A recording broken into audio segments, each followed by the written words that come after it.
Welcome to the deep dive. Today we're really getting into the weeds on the beginning of, well, an absolute legend, the UH-60 Blackhawk. That's right.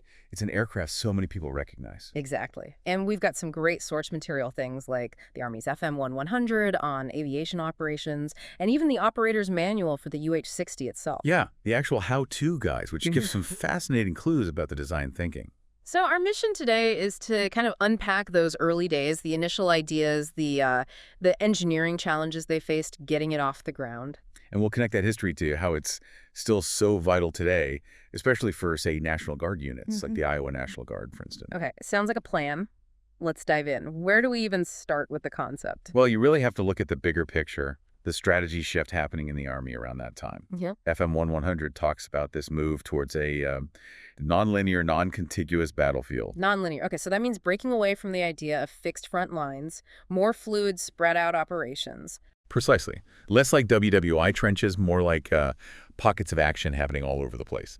And Army aviation was seen as absolutely key to making that work. You needed a way to move fast. Right, because traditional ground transport just wouldn't cut it in that kind of environment. Not for the speed and flexibility they envisioned, no. It's kind of funny, though, reading in FM 1100 that the Army didn't actually get its first helicopter until 1947. I mean, helicopters are around before then. They were, but Army aviation development was under the Army Air Forces for a long time. And even when the Army did get helicopters, the manual notes their initial use was, well, pretty limited. Testing, training. Yeah, it says based on tests back in 44, there wasn't a clear requirement defined yet by the ground forces. So what was the big shift? A really big turning point seems to be 1962, with Secretary of Defense Robert McNamara. FM 1100 calls it a bold new look at land warfare mobility. Okay. He basically directed the Army to seriously consider if air mobility systems could, replace traditional ground systems for many tasks. That's a huge mandate. Yeah, no kidding. That must have really lit a fire under helicopter development. Absolutely. It forced a fundamental rethink and put Army aviation front and center. So with that push, the engineers start tackling the actual aircraft design.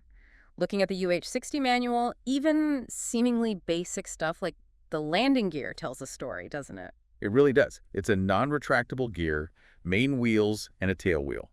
Designed specifically, it says, for landing on slopes. Which fits right into that need for flexibility on a messy battlefield, landing potentially anywhere. Exactly. And it even has features like jack points and a kneel function, all about making it easier to load on transport aircraft.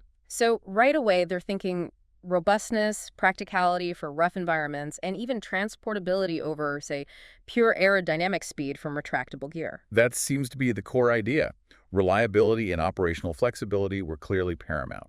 It's less complex, tougher for those unimproved landing zones. Okay, what about keeping the aircraft and crew safe? Survivability must have been a concern from the start. Oh, definitely. Well, the basic UH-60A manual we looked at isn't overloaded with details on that. It's telling that the EH-60A description, which is called a modified UH-60A, specifically mentions adding helicopter survivability equipment. So the fact that an early modification focused on survivability equipment suggests it was on their minds from the beginning, even if not fully implemented on the very first models. I think that's a fair assumption. Helicopters are inherently vulnerable. Putting them into potentially contested areas, especially for electronic warfare like the EH-60A was designed for, would absolutely demand better protection. It shows how specific mission needs drove design evolution early on. Makes sense. And then there are the basics, like talking to each other and knowing where you are. The manual lists early comms and navigation gear, VHF, UHF radios. Pretty standard stuff now, but likely challenging then. Oh, absolutely. Reliable communication across a spread-out battlefield, maybe with jamming. That was a huge technical hurdle. Early radios had limits on range. Security wasn't what it is today.